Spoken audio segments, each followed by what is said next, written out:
We're going to start with the Dollar Tree, Dollar Store, Dollar General, all these stores. These are fascinating businesses. And the reason why we're going to start with these businesses is those hourly wage workers, the bottom 45% of Americans that have no investable assets, they actually shop in these stores. And we're going to break down the economics of how these stores work and what happened to them during the pandemic. And we're going to show you why business owners, people with investments, have been able to profit so much. So, John, you want to break down a little bit about what these dollar stores are doing?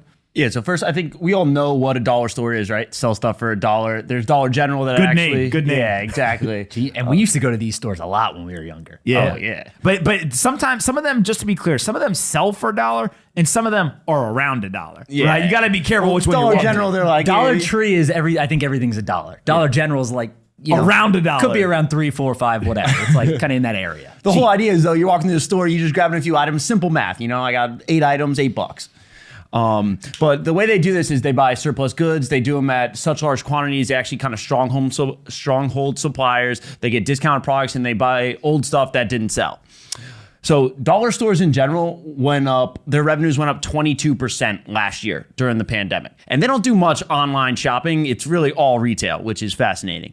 One stat I want to point out is that Dollar General actually now outranks Coca-Cola on the Fortune 100 list.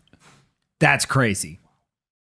That's crazy. The dollar store is 91, you said, I think earlier? Yep. They're 91 on the Fortune 100 list? Coca-Cola is 93.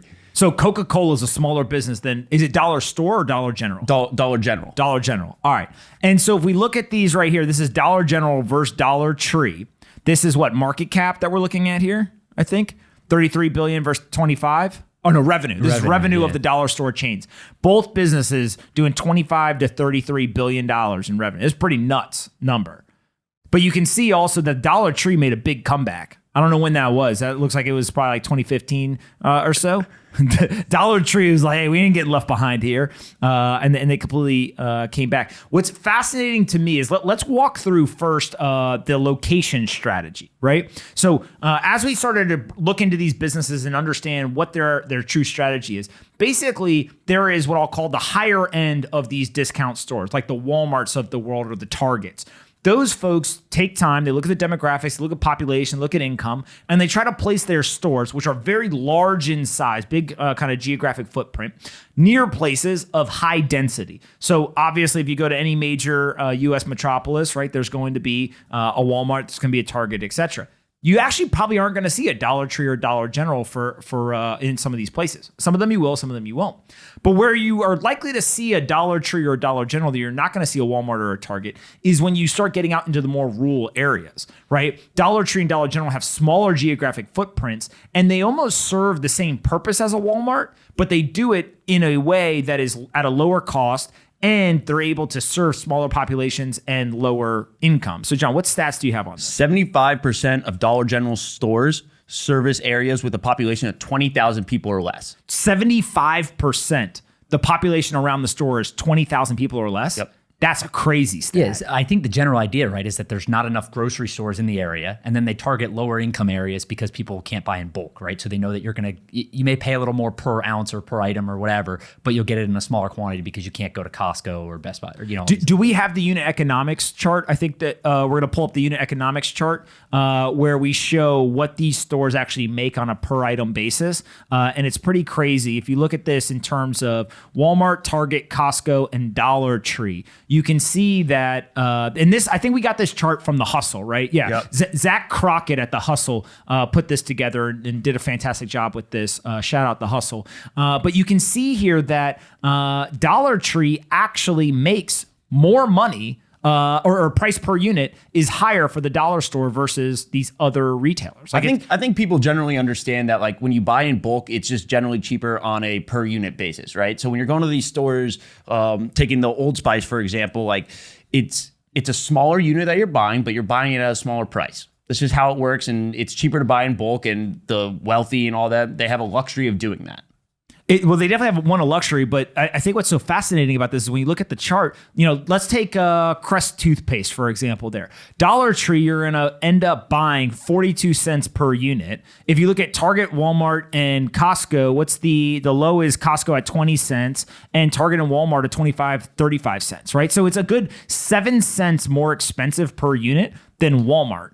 But you wouldn't think that when you're walking into dollar store, right? Like that's not something that you think is. You think it's the lowest price good, but actually it may be a higher price per unit, or the margin may be fatter than you would get at a Target, Walmart, Costco. This is interesting because you're exactly right. So the guy, Wait, say that again.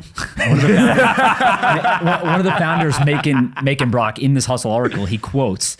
He essentially says that the people that are shopping at their stores cannot afford to buy in larger quantities, or they're simply not doing the math that the chart just showed there. So his quote is, when a customer walked into our store, she could shut off her brain. She didn't have to think, didn't have to calculate how much she was spending. All she had to do was count 1, 2, 3, 4, 5, 6. I have 6 items and I have $6. I can buy this.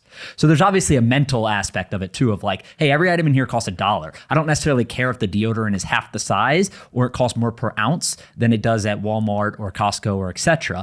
The idea that you're mentally telling yourself, hey, I have 5 items, it only costs $5. There's value in that, I guess, to the consumer. But generally, I think it's more that there's low population areas and they're not around other stores. Well, the average purchase in these stores is $16.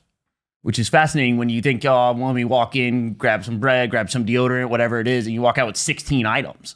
Yeah. I just looked. We made a mistake. Uh-oh. Coca-Cola's market cap's like $250 billion. Yeah. It's Dollar Tree and Dollar General, I think, is like 40 or 50 billion. And Dollar Tree's like 20 billion.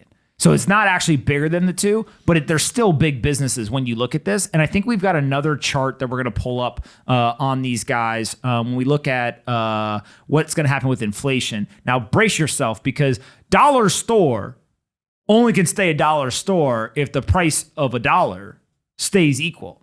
But if all of a sudden we get inflation and the dollar stores are going to have to change their name, they may have to change their name to $2 stores. Because no, Dollar General is going to buy Dollar Tree. Right? Like that is what they're going to have to change their name to, is $2 store, because $1 won't be able to buy you the goods. Like that's what's happening here.